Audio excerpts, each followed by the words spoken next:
Are you aware that tire extinguisher activists are deflating SUV tires in the US? Yeah, they are. And having a flat tire is frustrating as it is, but finding out that someone flattened your tire to prove a political point will infuriate you.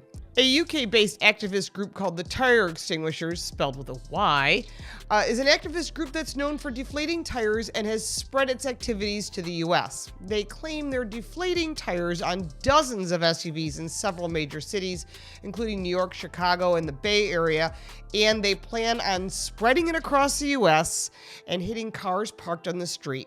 The group states that the low fuel economy SUVs significantly contribute to climate change, and the group has no official leadership but encourages individual people through social media and offers a political letter to be left on the victim's car. This group has been boasting about their actions on Twitter, and the group's account has a link to share its manifesto. International news has been reporting about this terrorism or activism, and the BBC reports that the activist group has deflated tires on hundreds of cars in wealthier neighborhoods across the UK. Now this group has spread its radical volunteers to the US and other countries. But before we dig into that, I want to remind you to subscribe and click that little bell for notifications, because you don't want to miss anything, because we give you car reviews, first looks of new vehicles, and we give you car smarts, because knowledge is power. The group cites the climate disaster is a primary reason for their actions. SUVs have been called out by the UN itself for their impact.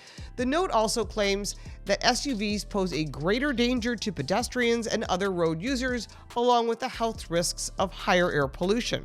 As for the group's aims, it hopes to see bans on SUVs in urban areas, tax levied on SUVs to get them out of existence, and massive investments in free, comprehensive public transportation. Notably, the protest group runs in a leaderless fashion, and the aim is to inspire individuals to participate independently. The Tyre Extinguishers website shares guides on how to spot an SUV, how to deflate its tires safely, and specific instructions are given to target wealthy and middle-class areas that are more likely to feature these vehicles. Hybrid and electric vehicles are considered fair game as well, with the group citing a high environmental cost of producing and running these large vehicles. The typical tactic used is to place a lentil or a piece of gravel into the valve stem, depressing the valves in with that stone, and then putting the valve cap, screwing it back on, holding the debris in place, and allowing for the air to leak out. That lets the activist time to flee the area when the tire continues to deflate. Advice is given to practice on bicycle tires first, then start working on SUVs in that area.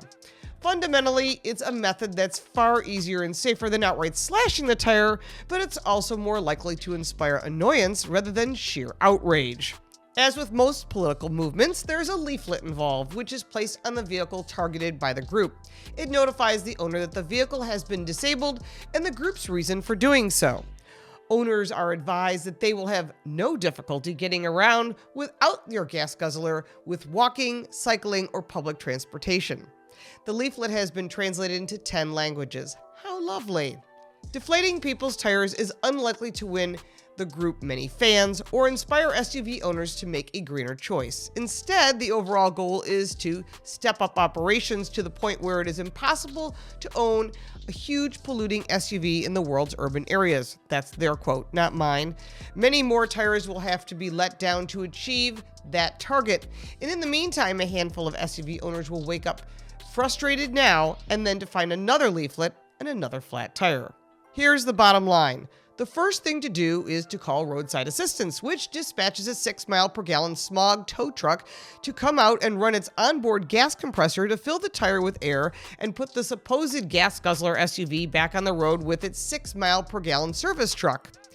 In addition, messing with people's personal property could be very dangerous, and you don't know how people will respond if they catch the terrorist. It could be really ugly.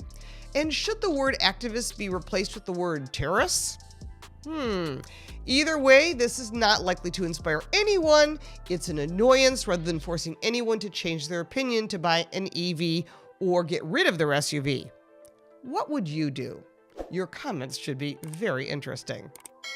If you like this video, give it a like and subscribe for more videos like this one. If you have any questions or comments, because I'm sure you do, I'll be happy to get involved in the conversation. Links to my social media, book, podcast are all in the description below. Thank you so much for watching, and we'll look forward to seeing you next time.